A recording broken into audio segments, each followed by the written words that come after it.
Good afternoon. I'm Jane Harmon, the president and CEO of the Wilson Center, someone who is fascinated by defense and security issues and spent a long time a mile from here in a place that's getting a lot of attention, the United States Congress. John Kennedy used to say that when he was president, that he accompanied his wife, Jacqueline Kennedy, to Paris.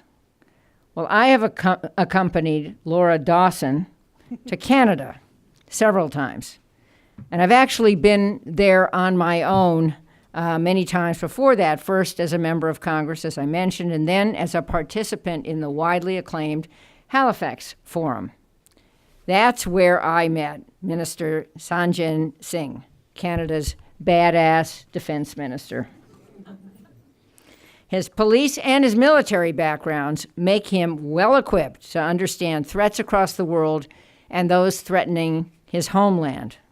On his watch, as a detective in Vancouver, Sajjan took down drug gangs. He recognized early on the patterns of those networks. For example, that breaking and entering episodes increased in neighborhoods after drug users rented houses there. And by the way, my old district in Torrance, California, had a kind of similar thing, and people who were breaking and entering gas stations were finally, after warrants were secured and their places were checked, they turned out to be terrorist wannabes. So it's an important thing to understand. From those little dots of information, he tracked the leadership and arrested those who had the biggest impact on distribution. Pretty good police work. He is here for the second time. I sadly missed his first appearance and was determined to be back. But this conversation will be moderated by the one and only Laura Dawson, who is the director of our Canada Institute, and no one has to introduce Laura in Canada. She's led the Institute since 2015 and has been named one of Canada's top 100 foreign policy influencers by the Hill Times. The Institute is the only nonpartisan institute in the world that focuses on the U.S.-Canada relationship. It's pretty impressive. Our Canada Institute focuses on key issues such as energy and environment, trade, the Arctic, borders, and border security. Those issues are now more important than ever to analyze during this challenging period of political transition, and we are delighted to host Minister Singh for a timely discussion on defense policy and whatever else he wants to talk about. As I mentioned, I wasn't here last time, but please welcome Minister Singh, who will give us some brief remarks, and then he will engage in a discussion with Laura and a discussion with you. The entire event will take an hour. About an hour, plus there's free beer afterwards. An hour plus free beer. You can't do better than that. Welcome to the Wilson Center.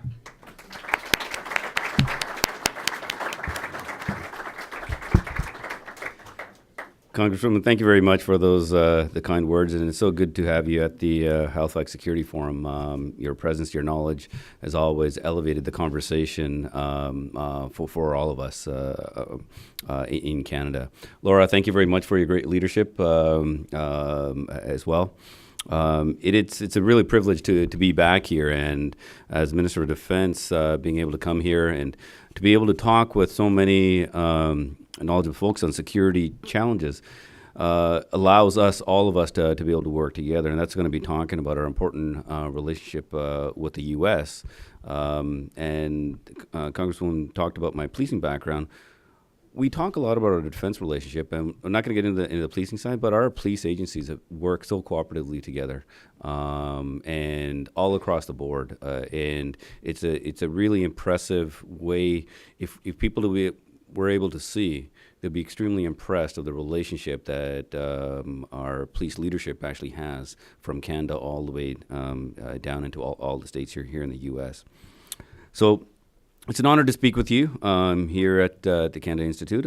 Our government is taking a proactive approach to our continental security and to ensuring that middle-class Canadians have well-paying jobs. Because for all our nations, a strong economy is essential to all our respective countries.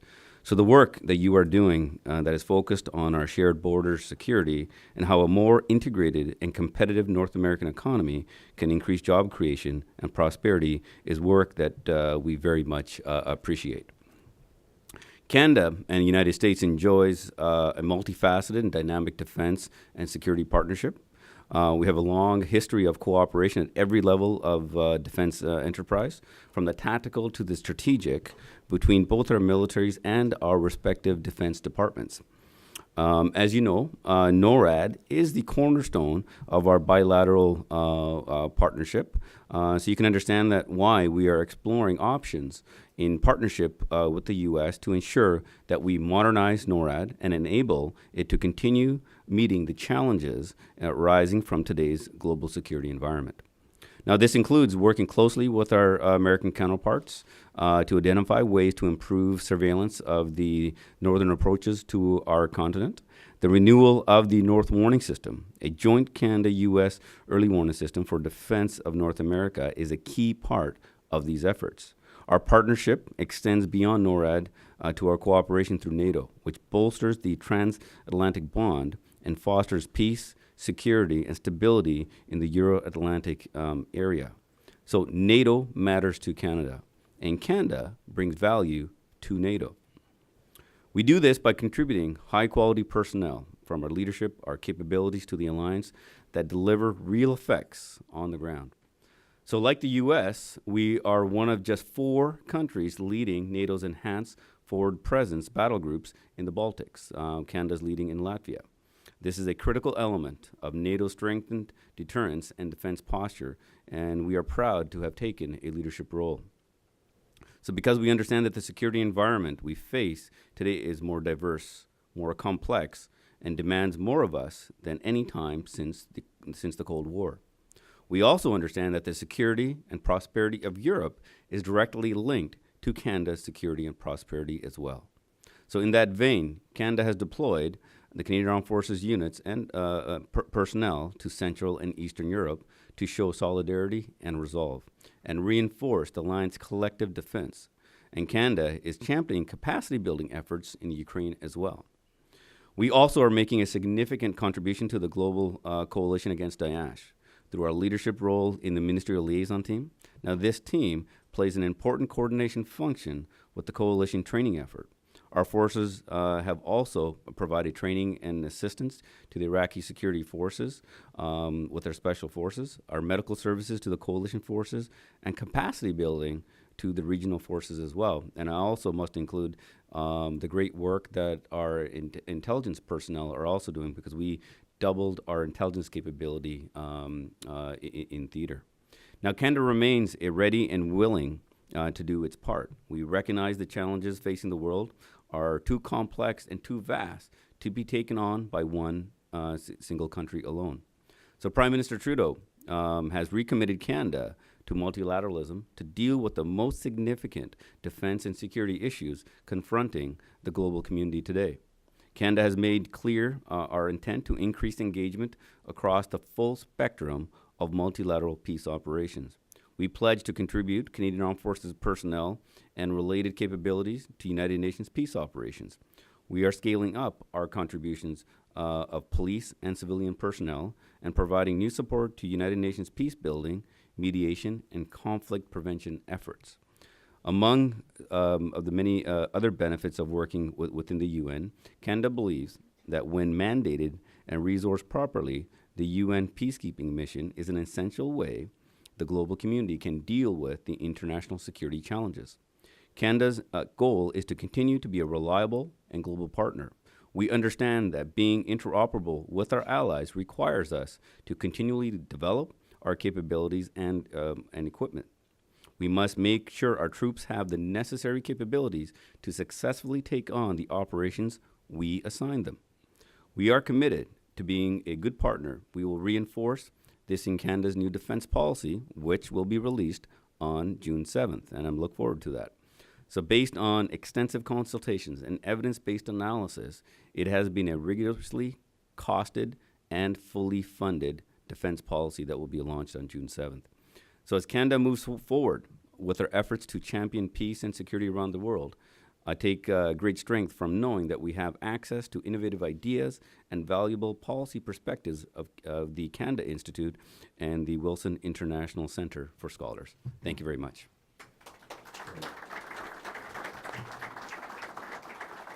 Thank you. Well done. Have a seat. Thank you, Minister. So I have the best job in the world because I get to sit in this chair and talk to folks like you. Two people from, I'm not actually from BC, but I went to school in BC. Oh. You're from BC. That's right. I graduated from the UBC. So we're just going to pretend that these folks aren't out there and that the 34 million Canadians that are watching on webcast aren't there. We'll have a little bit of a chat. And Secretary Mattis is from the West Coast as well. Really? That's right. Where's he from? Huh? Where's he from? Washington State. Oh, a great, almost Vancouver. That's right. And he told me some stories about coming to Vancouver, but I can't share those. Yes, and I'm sure there's a little drinking age differential between Washington And we used to go to Seattle a lot too, so. for the And we Aerospace digress, yeah, Museum. that's Yeah, right. yeah. Yes, Aerospace Museum. All right. So first, thanks Jane Harmon for hiring me. This is such an amazing place to work because this is the nerve center of United States relationships with its allies. It's where ideas and speakers come together in a staunchly nonpartisan environment. And it's where folks like you can come and speak to a broader audience. Your government, the Trudeau government, has attracted a lot of attention since the election. One of the things, of course, was to embark on a very novel approach to cabinet selection. You put a doctor as the health minister, a astronaut as transportation minister. We're working on warp drive right now. Exactly. Yes, yeah. We've got a soldier as defense minister. And your military service included 1 tour in Bosnia, 3 in Afghanistan. You were a gangs cop in the Vancouver police force. So my first question to you is, which is more challenging, a live fire situation or question period in Parliament? I would say you know where the enemy is when you're in a firefight. I'll leave it at that. Second thing you probably didn't know about Minister Sajjan, you hold a patent. You are an inventor, an innovator. Yes. Tell us about your patent. That was actually, it was a necessity, and most inventions are like that. When I joined the military, I joined the reserves, and I was told that we had to wear a respirator, and I didn't know anything really but the military at that time. And so as a respirator, I decided when I was about 16, I was going to wear a turban and grow my beard. But to wear a respirator, you have to be clean shaven. And so for me to be in the military, I had to wear a respirator. And at that time, I really wanted to be in the military. But I realized if I didn't pass this training, I would have been released. So I've always told is there's a challenge in front of you, figure it out. And so I did. So I used to, I was snorkeling one day and I figured out a way to design it, what I call the NBC hood. So I could actually wear it over top of my turban as well. And so any facial respirator Like a gas works. mask. Yeah. And so the funny part was that when I first put it together, I couldn't test it because you don't carry tear gas around with you, right? I think it's not a good thing. I wasn't a police officer at that Honey, time. I'm going to take the tear gas. That's right. So I designed this, and then I was engaged in New Brunswick, where our combat training center is, and I'm about to go in into the test chamber where we practice our drills, and I didn't know if this was going to work. So I went in, and then the instructor so I put this on, it was working, and he thought I was holding my breath. And so he was making me run around more in case I was holding my breath and shaking my head. Turns out it worked very well. And so I designed it because I wanted to stay in the military and loved every minute of it. I didn't make any money out of it because I really didn't have any business experience. But I got to go through the process of developing my own patent. Very cool. Yeah. Very cool. Your government, your team here, and again, we are strictly nonpartisan, but I have to say that the Trudeau government has been really good at reestablishing, consolidating U.S.-Canada relationships during this period of transition. I think there are more Canadians in Washington than there are Starbucks in downtown D.C. And I understand that in the first days after the election, Prime Minister Trudeau phoned up President Trump and said, Mr. President, congratulations. You're going to have a lot of problems in the world, and I just want to assure you that Canada's not going to be one of them. And so I took this as an affirmation to the President that Canada really has the United States back. And it's a strong alliance. It doesn't have a lot of problems, but it's often, because it's so good, I think it gets overlooked a lot, taken for granted.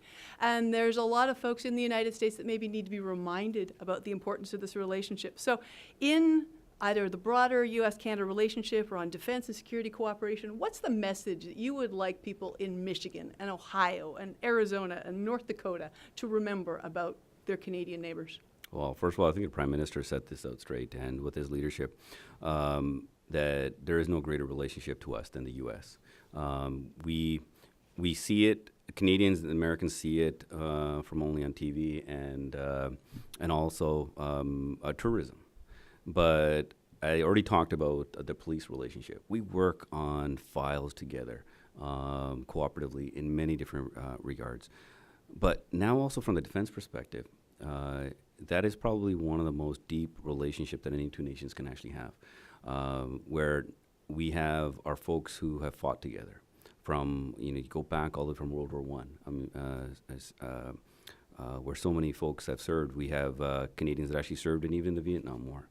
But now when you get to the current context, on a daily basis, now as the Minister of National Defense, I get to see the work that's being done overseas, but more importantly here, even for the North American defense as well. For example, we have what's called Operation Carib. We send Navy ships down to the south coast here for drug interdiction. And every single time, our ships do wonderful work and interdict drugs. I'm working with the U.S. Coast Guard. We intercept Russian bears as well, and this is working through NORAD. Bear code Bear, or not something? sorry, the aircraft. Okay, thank you. Yeah, Bears bears too. economist. Yeah. So, but it just goes to show this happens behind the scenes on a daily basis. And so we do, I think both Americans and Canadians take it for granted of this unique relationship that we have. And I think that defense relationship, we also need to be mindful that because of our great defense relationship, our two economies are also connected, just like our people.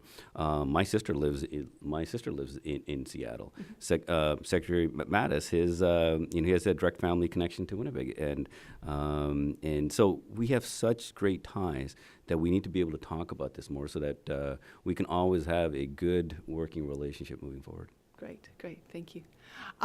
So you've got a couple of things going on. You've got a defense policy review that we are waiting to see the results of. I understand the last defense policy review took place 10 years ago. The world has changed a lot since then.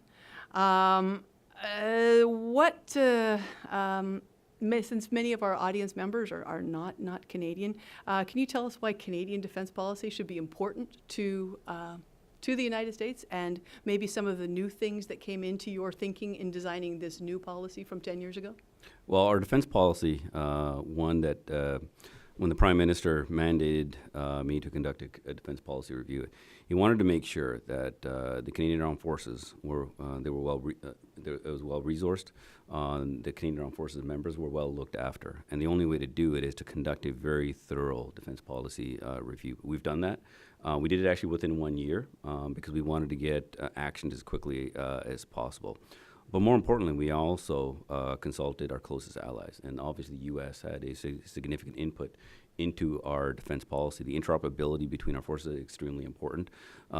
We conduct operations overseas. As much as for us to be strong in Canada, for Canadians, we have to be secure in North America, and we've taken that into account, making sure that the Canadian Armed Forces and our people are well resourced, and we looked up 20 years. But more importantly, we took the advice from our allies as well to get the costing down properly, where we actually had multiple companies review our costing process to making sure we had the number. Then more importantly, it's been approved, the funding has been approved by Cabinet. So moving forward, it will provide sustainable and predictable funding for the military for 20 years to making sure that they can plan. The final piece to it is there's two things that we did not include into it because we need a lot more study and dialogue moving forward, and that's NORAD modernization and the North Warning System as well. So those are two things that we will still be working on because that's something that we can't do within a year. And what we didn't want to do is just put a number into our defense policy for NORAD when we didn't have the analysis. One thing the Prime Minister wants is good evidence-based analysis. So we want to go through those discussions, have a good conversation, come up with the analysis, and determine what the cost is. And then we'll be presenting that at a later date. Okay, because the Prime Minister Trudeau and President Trump have articulated that NORAD is extraordinarily important for our two governments. Do you share this view that NORAD modernization is important for Canada-U.S. defense cooperation? Absolutely. It's NORAD. It's the only binational command in the world. General Lord Robinson, who's a phenomenal commander. We have a Canadian deputy commander as well. And also, Americans don't know that we have approximately over 800 Canadian Armed Forces personnel in the U.S. serving. And NORAD has a large component, of that. So NORAD modernization, it's not just, we need to now take it to the next level. It's not just aerospace domain awareness. We need to look at the multifaceted approach. For example, maritime awareness. We also need to go look at underwater as well. So we need to modernize the systems. We need to look at what unique innovation and technology we need to put, what type of command structure is needed, what type of integration is needed as well. And so those are the conversations that we'll look forward to having, and as we come close to the 60th anniversary of the NORAD commitment as well. Great. I just want to underscore for the non-military folks in the room, binational command, that's pretty unique. That means that you have American service personnel who are sometimes serving under a Canadian leader and vice versa. Do you ever get any pushback on that? No, not at all. In fact, actually, we're very proud of this binational command. For example, the commander is always going to be from the U.S. The deputy commander is going to be Canadian. As General Robinson, I was talking to her just that she's very proud of the fact that she's got two bosses, right? We have a chain of command that moves up from to the Secretary of Defense, and then for us it goes to the Chief of Defense Staff, myself, and the Prime Minister. And it's a relationship that works extremely well. And so besides all the great work they do, we can't never forget, as my daughter reminds me, of the Santa tracker as well. I didn't want to mention that. I thought it would make me seem unsophisticated, but you go ahead. Hey, I've got a year daughter and a 5-year-old son, so I have to. Great. So speaking of which, we have an Arctic program here, and our director, Mike Spraga, and I were just talking about some of the Arctic issues. Aside from Santa Claus, is the NORAD structure sufficient to keep up with rising challenges in the Arctic? No, we need to do more. Our defense policy started that. So there is a significant focus in our defense policy about the Arctic, looking at not just modernizing our equipment, making sure that we start the conversation from a defense perspective, but we in Canada also need to look at it from a whole government perspective as well. Where does the Coast Guard fit in? Where does the environmental impact? How are the communities? Where do we need the ports? And then how do we link in NORAD into this as well? It's not just a security challenge that we're going to be facing, but it's also search and rescue. We had the first cruise ship that went through it, but we need to have a very constructive and thorough dialogue to making sure that our continental defense and our security and our sovereignty is also well protected as well as we move forward. Mm-hmm. Now, the elephant in the room may be NATO. I noticed that this morning I read about Canada's commitment in Iceland on fighter jets, and that's great. We hear a lot about a number, the numeral 2, a 2% commitment. By my calculation, that would kind of double Canadian defense spending.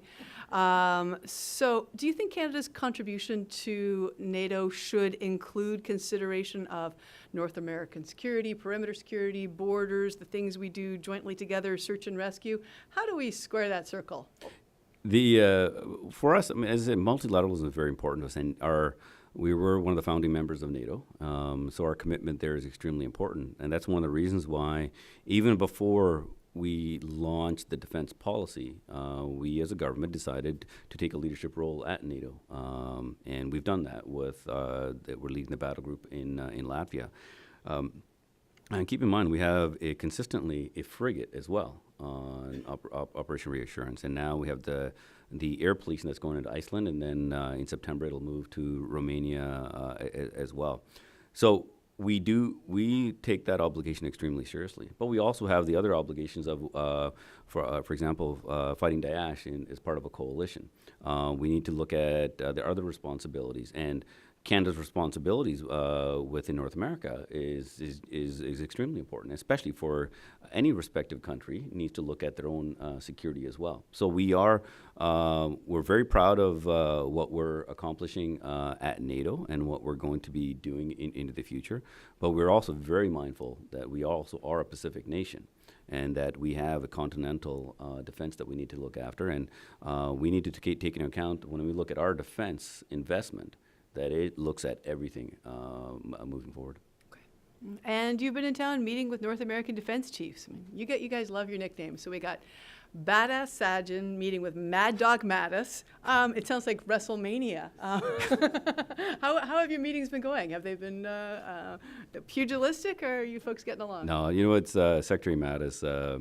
Even when I was a young officer, I mean, his reputation is legendary. The way he looked after his troops, the professional development that he brought. We used to read about the work that he used to write. So it's a real privilege to be able to work with him as a colleague now, and to be able to have that direct and honest dialogue on how we're going to move forward. So we can look at, have a conversation. For example, we talk about the coalition, the counter-Daesh coalition, NATO, and we're talking about peace offs. But he's got the experience to also know that all these things are interlinked.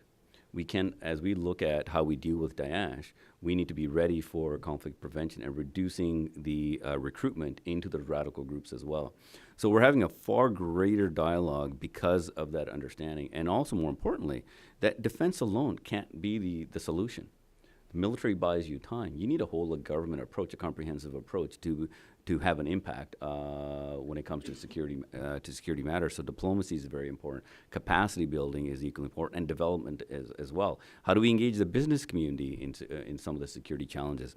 So we've been able to, through a really good working relationship, have constructive dialogue and move the conversation forward, because we have a very unique experience, but this experience has been developed through some very difficult times. Right. Well, leaning outward a little bit from North America, Canada is becoming more and more a citizen of the Americas. And here we've got the Mexico Institute, we have the Latin America program, we have the Brazil Institute. I'm probably forgetting one. Of course, we've got the Canada Institute. Mm-hmm. Well, what is Canada doing in the hemisphere as to contribute to security and defense? No, as for size of our military, our engagement in the world is extremely important. Our relationship with South America, Central America is extremely important. Some time ago, we created the Military Training Cooperation Program, which allows us to be able to sign agreement with countries and help train capacity building, everything from language to professional development.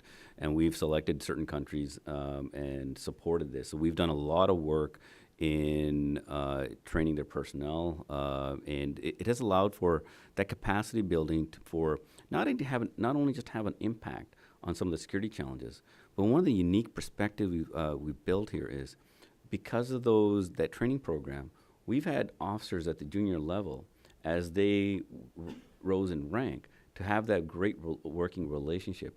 And so that has allowed us to kind of deal with some of the challenges that comes up with basically picking up a phone call. And that relationship has allowed us to kind of deal with some of the emerging challenges and have a much greater discussion. So that relationship is very important to us. And we want to make sure in a place where there is stability, you want to make sure the stability remains. Great. When I love working with the Americans. I've been working with Americans in various capacities for a long time. And I used to work at the U.S. Embassy in Ottawa as a Canadian advisor. And I was always very proud when the Americans acknowledge Canada's tremendous contribution in Afghanistan. I was really pleased to be a Canadian, to be recognized as part of a country that had been such a great ally. But I also recognize that in that conflict and others, there's been a tremendous personal cost for Canadian individuals. Can you talk a little bit about your commitment and your government's commitment to the health of Canadian service personnel, current and retired? I think this is a responsibility of every nation to look after its members who are currently serving and those who have served. One thing I can assure you, our defense policy will focus on its people. Because we talk about our capabilities, how many ships you're going to buy, how many planes you're going to buy, where do you need to invest in innovation. But our number one capability is our people. And I've had the privilege to work, obviously, with Canadian troops in operations, but also with U.S. troops as well. And when they are properly resourced, when they have the right flexibility to give them the right missions and the right mandate to carry it out, they will do wonders for us. And the innovation that they bring to conflict is unique. So we in Canada and this defense policy will focus on making sure that our folks are not just, we're not just going to look after them when they're injured. We're going to start focusing on right from the get-go, is be preventative right from the beginning, to making sure that the goal is for them to be released healthy. And if they do get injured, is making sure that we give them every opportunity and put the resources behind it to get them back into their units.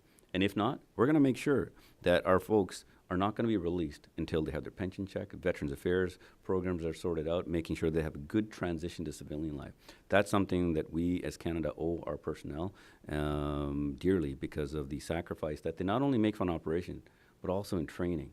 And we can never forget that. Even on training, they have to train to some extremely high and dangerous standards. And there's tremendous sacrifice there. And the final thing is, we need to also look after their families, because their families serve alongside. And I think all of us can relate to, if the family situation at home is good, you can function very good at work. If things are not good at home, how can we expect our members to work well in their job, and especially in the dangerous environment? So we're going to make sure that their families are looked after as well. Great, thank you. Well, one last question. We've been so busy talking about defense and security, we forget that you are the Member of Parliament for Vancouver South. So for those people who have not had the fortune of visiting Vancouver, why should everybody in this room and out there in the wider world visit Vancouver South? What's it got to offer? Well, I'm going to be very shamelessly and selfishly saying this, that one, it is Vancouver is one of the most scenic cities in the world. I still, to this day, every time I land, just thank my parents for selecting Canada and Vancouver as a place to live and raise my sister and I. And I think the biggest things for me for Vancouver South is it's the people. Very diverse background. People have been there for many generations, 2 newcomers as well. And the biggest testament to Vancouver South is the youth. Mm-hmm. Is it just every single time I get to meet, whether it's the cadets or sports teams, is when I see the excitement in their faces, that of the opportunity that they have, and they look at when they talk about making a difference in the world, and they will make a difference in their own way. I see that even for all the challenges that when I was a police officer, as a soldier, now as Minister of Defense, looking at conflict around the world, that our real future is through them. And with their global connection that they're going to have, that they really have the ability to have an impact on this world. Well, Canada has put some awesome role models in their government. And I would now like to open this up for a few questions from the audience. And the first question is from Representative Jane Harman. And there's a microphone coming right to you. I really should have said something about the U.S.-Canada relationship beyond what I said, and that is that your country punches above its weight. I mean, the defense and intelligence relationships have been seamless, and you contribute everywhere to making the joint venture more successful. So thank you. My question is about borders, and that may not be strictly in your job description, but it has to be something you think about. Our southern border with Mexico has gotten enormous attention, but our border with you involves some strategies that are very smart.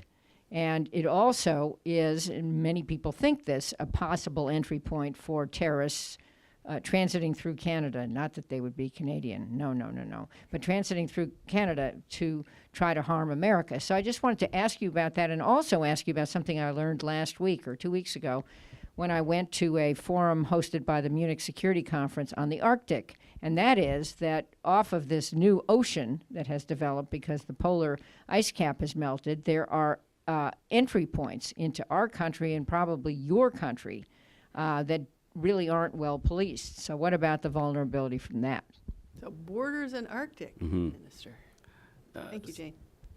So, ma'am, the one thing about our borders, and there is never any guarantee when it comes to terrorism, but the work that we do preventatively is extremely important. And one thing I can say with absolute surety, our police agencies in Canada work extremely well with other agencies as well. And we talk about intelligence, we talk about police forces, but the real security is actually the connection that we have with the Canadian population. And when we talk about intelligence, or in the policing world, we talk about clues, the starting point. We have that relationship that's built with communities. They're the one that actually can see something that's outside the norm. And it allows us to, when something is outside that norm, for the community to have a relationship with some police agencies to be able to say, hey, something's up here. Because no terrorist is going to walk around with a sign on their back and say, hey, I'm a terrorist.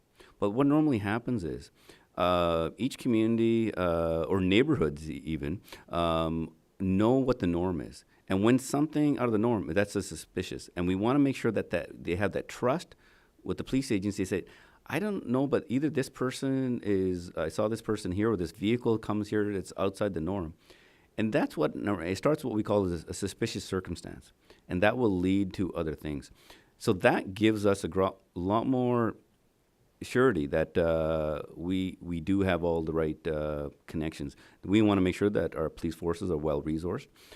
In the military, we do provide assistance to the RCMP and other police agencies as needed for various things. Our other intelligence agencies can also provide support as well. So when it comes to our border, it's not a wall that can prevent anything. It's the procedures and the relationships that we have in place that's going to make that difference, and it's working extremely well. And we're going to make sure that it's going to continue in the same manner and continue to improve.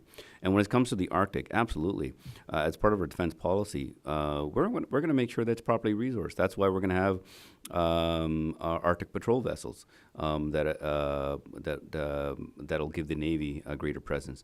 Our Coast Guard also are getting new ships to making sure that we have the presence. We need to make sure that our search and rescue folks are going to have the right equipment and the ability. So we're reviewing some of those procedures as well. So when it comes to other aspects of the challenge of the Arctic, we need to make sure that our technology also keeps up. So we're going to make sure that we invest in the innovation. In a lot of things I can't talk about here, but making sure that our technology keeps up to so that we're going to have the right surveillance capabilities to keep the North safe. And but a lot more work needs to be done on this, and I look forward to working with my counterparts here in the U.S. on this as well. Great.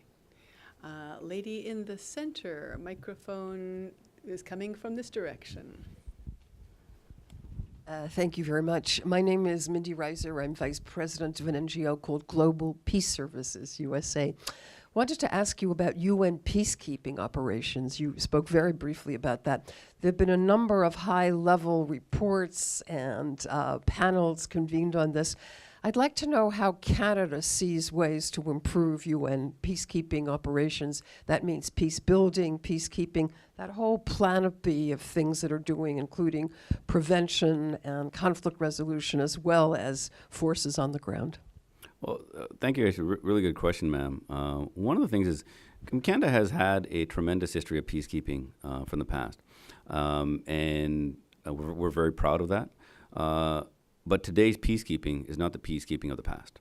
And whether it's a conflict of what we're dealing in Iraq or in other areas, we need to get even better at understanding the situation in the countries and in the region as well, because nothing just happens in isolation in one nation. It has a regional impact. So we have to be very honest with understanding the situation on the ground. Then we need to have a very honest conversation of are some of the things, operations that we're conducting, are they having an impact? And I'm proud to say that the UN themselves had commissioned their reports and have looked at some of the challenges. And so they rightfully admit that, for example, some of the troop contributing nations that are providing troops in some ways are not coming properly equipped, properly trained, and and regrettably at times are actually sometimes part of the problem when it especially came to some of the sexual violence that that nations had to deal with. But it's that having an honest conversation. We need to make sure that we have the right mandate, the right rules of engagement, because the last thing we want to do is put troops into these difficult areas without having the right mandate moving forward. So we haven't announced, Canada hasn't announced exactly where we're going to be going, but we, at the same time, we're not the only ones with great experience. Other nations as well. So we want to work with other nations, learning from them what lessons, and bring it all together. One aspect that we are looking at putting forward, we do need to look at conflict in certain areas. I had Madame Louise Arbour as part of my defense policy advisory team. And she's now working at the UN. She accompanied me on a trip to Africa, to 5 different countries. What that allowed us to do is have an honest conversation. For example, in some areas, the election process creates a lot of violence. So we need to look at what is this cycle and what is this period of violence that comes in. So how do we look at preventing that? What we also need to look at is if troop contributing nations are not having the impact, then what are we going to do about it? We can't just complain about it. So for one of the things that we're looking at, Canada and many other countries had tremendous experience in capacity building. So why don't we potentially look at capacity building opportunities? Do we, for example, troop contributing nations, do pre-deployment training together? And then potentially we can look at deploying with them on operations. So not only you're increasing the capacity building of the ability of a nation, you're also making the mission even more effective because you're going to provide mentorship. So those are but this is a concept, but the concept can only work in the right areas as well. So you want to make sure that before Canada decides to do anything, that we come up with the right ideas, but all at the same time, we just don't want to have a check in the box. We just don't want to provide troops and say, okay, here they're off. We want to make sure that if we offer something up, just like what we did in Iraq against Daesh, is that we're going to have a meaningful contribution. But the final piece to it is we also, that's one thing as a government we have decided, we will not do any type of important mission like this that'll be military alone. We'll always have a comprehensive approach that'll look at the capacity building, the diplomacy, and the development as well. So, for example, we, along with the military contribution that we're looking at, we have mandated that we can go up to about 150 police officers as well. Because as you know, a lot of the policing, the first interaction with any citizen is a police officer. So we need to look at some of those things. The final piece to it, that as Canada hosts the United Nations Peacekeeping Summit in November this year, we also need to take a look at is businesses. So I've already had discussions with business leaders. And how can business communities, some really good experts out there, to look at how do you provide jobs to the youth that potentially can be recruited by radical organizations. But because I've seen this firsthand, that the youth in Afghanistan, especially in Kandahar where we were, would rather have a job in building a well or whatever, construction job or whatever that might be, over choosing the Taliban. So this is about giving opportunity. And because if we don't provide economic opportunity for the youth, we're going to be continually dealing with a threat, which is these radical groups will always require human resources, which is the youth, to be able to recruit and keep their enterprises going. So we need to deal with the threat, and we need to reduce it as well. Thank you. Others? Yes, lady in the white. Hi, Kate Lavender. I'm a national security reporter based here in DC with a company called The Cipher Brief. Building off of that question, the Trump administration has called for budget cuts to U.S. aid, including maybe UN peacekeeping. We'll hear more tomorrow when the final budget comes out. Do you think that Nikki Haley's desire to evaluate the process and make it more efficient is a correct way to go about dealing with some of these concerns that you mentioned yourself with UN peacekeeping? And do you think that cutting funds for it is an efficient way to deal with that? And then I also had a clarifying question. You mentioned at the beginning something about doubling intelligence resources in theater in relation to your talk about Daesh. Can you explain exactly what you mean by that? Thank Sure. you. I'll just answer the second question first. So I was talking about when we revamped our mission, when we came into, when we were elected as a government, we doubled the intelligence capacity for the coalition in Iraq. And it was a certain type of capabilities that we put in to increase the intelligence there. So that's what I was talking about, doubling it. And then when it comes to the UN efficiency, when I attended the last year's Defense Ministerial Peacekeeping Summit in London, it's the UN itself who actually readily made some of their concerns known. They know that they need to be more efficient, making sure that troop contributing nations can actually have a better impact. Come in with the right equipment as well. So I think a lot of work is already being done with the United Nations, and we all agree that there needs to be more efficiencies. But at the same time, we also know that United Nations peace support operations are having an impact, but we need to make it better as well. And we need to continually improve and evolve those operations. And the dialogue that will continue in Vancouver when we have the Peacekeeping Summit will be just that. How do we continually, when we talked about last year's concerns, had we moved the yardstick forward? So we'll continually look at efficiency to making sure that every dollar that nations commit to the UN are actually going to the right areas. But more importantly, are we having an impact on the ground and reducing conflict? And that's something that Canada's committed to do. I think it was my friend from the Defense Attaché Association. Yes, the guy in the handsome purple shirt. Yeah. I love the shirt. Yeah, thank you, sir. And I'm Colin Oroga from Latvia. And first of all, and I appreciate what is Canada doing right now, and we is taking a leading role to deploy a battalion task group to our country, to the Latvia and the Baltic states as well. And probably, I would like to ask one simple question, and as a Minister of Defense, what you will say to your soldiers who is deploying to Latvia, to the Baltic states, what is their mission, and probably we had some discussion for how long they're going to stay in the Baltic states, and this in the mission and it will be. So.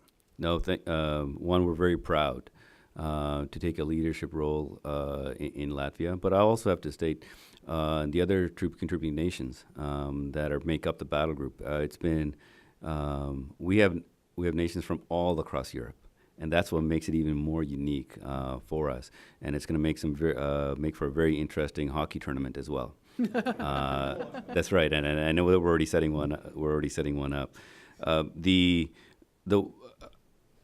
For me, I really don't need to actually say much to our Canadian troops. One thing is, I'm very proud of the work that, regardless of what mission we send them on, the innovation that they bring to every mission, and the professionalism. They not only understand what their job is, they also understand the bigger picture of their role, and that's what this is about. This is not just about creating interoperability, sending a battle group, because we know that the size of that force, fully combat capable force, it's not large. But what we're demonstrating is NATO's ability to come together as nations, look at a threat, come together, and it's a message of deterrence. And that's what this is about. So it's that professionalism that our troops will bring to the table, and the interoperability is that message of deterrence. And when it comes to the length, we're going to make sure that we are there to making sure that we send the right message. I got the last question. Thank you. When I was a kid, all politicians were named MacDonald or Laurier, and they came from certain schools and did certain things. And we now no longer have a traditional politician in Canada. And your upbringing and your background are quite non-traditional compared to that MacDonald Laurier group. You were mentioning that your father worked in a sawmill. I read that your mother worked on berry farms, and you hated summer vacation because you had to go pick berries. What are the lessons that you learned from your parents that help you in your work today? It's I think regardless of what obstacle comes in front of you, I'm going to be very selfish here, talking about Canada. My dad is so proud, and my mom is so proud to be living in a country like Canada, where come from a small village. My dad was a police officer in India. My mom, who had nothing really growing up, can give the greatest gift to their children, which is education, and have the opportunity to say that if you work hard, that you can achieve anything you want. And we in Canada can honestly say that to our youth, that if you really work hard, you can reach the highest office of any profession. And so for all the troubles and the issues that we might have faced growing up, whether it's berry picking, even some of the racial issues, and my dad used to always say, he goes, in Canada, this is the only place that allows us to be able to have this conversation and move forward. And finally, and it's a good example of this, is when I became a commanding officer of the British Columbia Regiment in Vancouver, it was, you guys heard of the Komagata Maru incident, where settlers from India, Sikhs, Hindus, Muslims, during the Commonwealth time were allowed to live anywhere within the Commonwealth, but they were denied entry into Canada over 100 years ago. And 100 years to the day that the Komagata Maru was forced away, and my regiment that I commanded 100 years later actually was one of the units that had to execute the government's order on that day, push it that ship away. I commanded that regiment. And that, to me, is a really good testament to Canada. One, we learned from some of our mistakes, and the Prime Minister made an official apology in the House last year.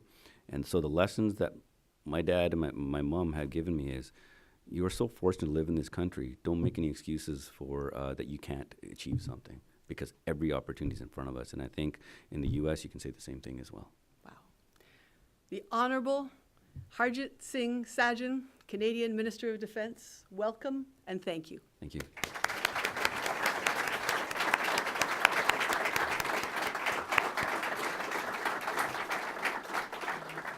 Thank you all for coming today. Thanks to the wonderful Wilson Centre for all of your support and assistance. Thanks to our friends at the Canadian Embassy for putting all of this together. And I wasn't kidding, there's free beer out there.